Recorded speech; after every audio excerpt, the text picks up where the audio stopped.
done? Well, as promised, Christy Mathai, Fund Manager Equity at Quantum AMC, joins us now to discuss market fundamentals and its top sectoral picks. Thank you so much, Christy, for joining us. First up, going into Q3, how are you positioned and what are you anticipating as far as Q3 earnings is concerned? Thanks for having me.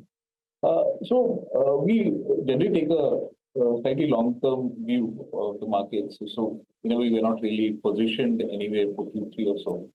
But generally, our overweights going into, this calendar year remains financial space, and to a large extent, it would be in the banking space, mostly private sector banks.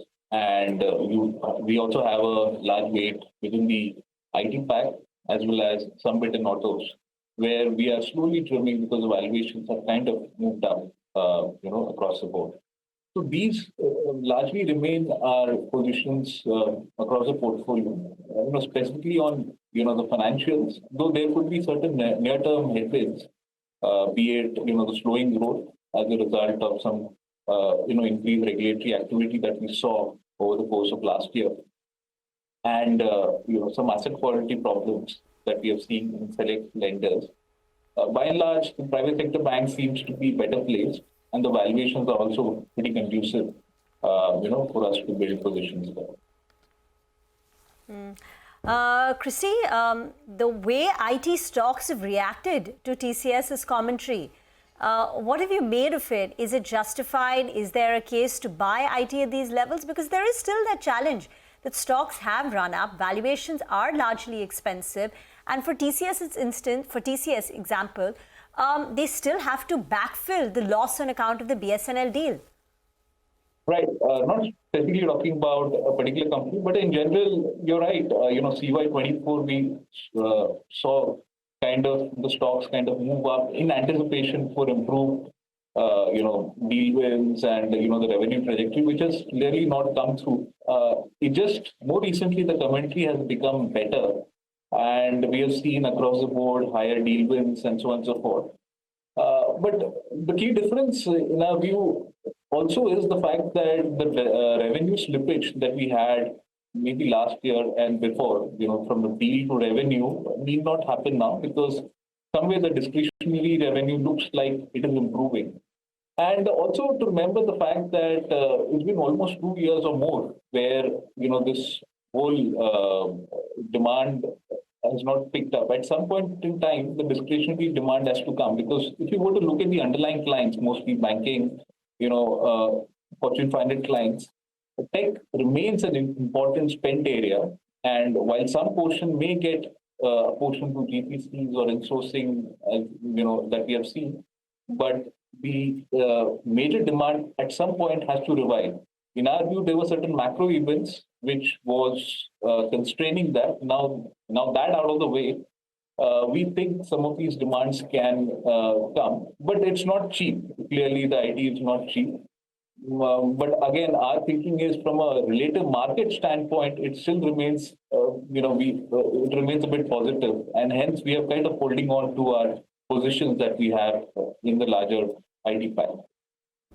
Christy, if you could just hold on a minute, few stocks from the IT pack now near the day's highest point. TCS itself up close to 6%, LTI Mindtree, TS, HCL Tech, Wipro, all of these stocks now trading near the day's highest point. It's a sharp recovery and a sharp bounce as far as the entire IT pack is concerned. And it's more large cap led. Right. The mid caps are not showing that kind of an uptake. So you still have green on the screen like a Persistent, Emphasis, Coforge, but the gains there are 2 to 3% because in the last 1 year, mid cap IT has done better than large cap IT. So it's large cap IT which is, running today. I think you just point out to the valuations too. I think the mid caps are far more expensive, something that you just pointed out to.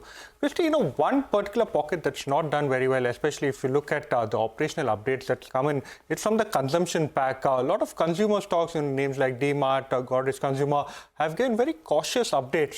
So how are you approaching that pocket of the market, especially FMCG? Yeah, right. So consumption has been a challenge, if you were to look at, the past year gone by, especially in the first half that has panned out. And in our sense, the bottom of the pyramid is impacted. We have seen in the urban numbers, especially by, weak consumption, weak wage growth. Our view is at some point, government would have to act. in terms of stimulating the demand in this part, and possibly budget could, coming budget can make a way for that. But more or less, our concern in this whole sector, we've not owned this for a very long period of time, is primarily valuations. We are probably seeing, maybe mid-single digit or slightly higher growth rates, but for that, the valuations across the board is very high. So given the derating that we have seen in past 1.5, 2 years, if it were to further correct, this sector can also be in our radar in terms of allocation, because they are fundamentally very strong companies, but the valuation is the moot point for us.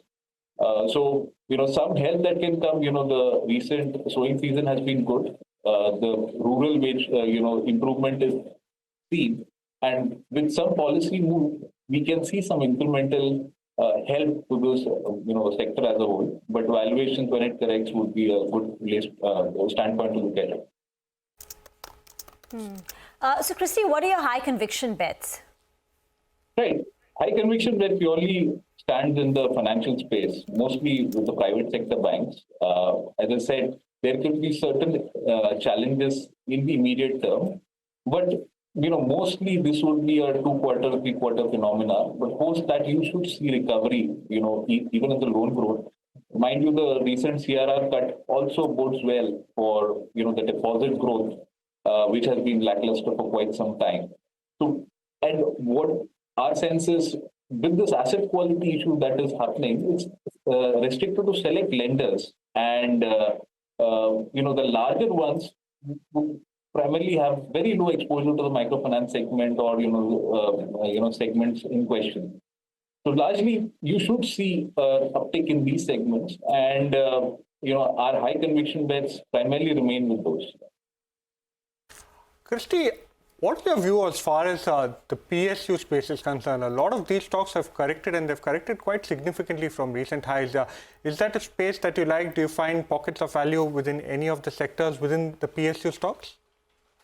Yeah, so we do own a couple of PSU names, but by and large, we had large allocation to PSU, near about the COVID times, and we kind of rode the up move that you saw, because at that point in time, most of the PSUs, with the market largely ignored them.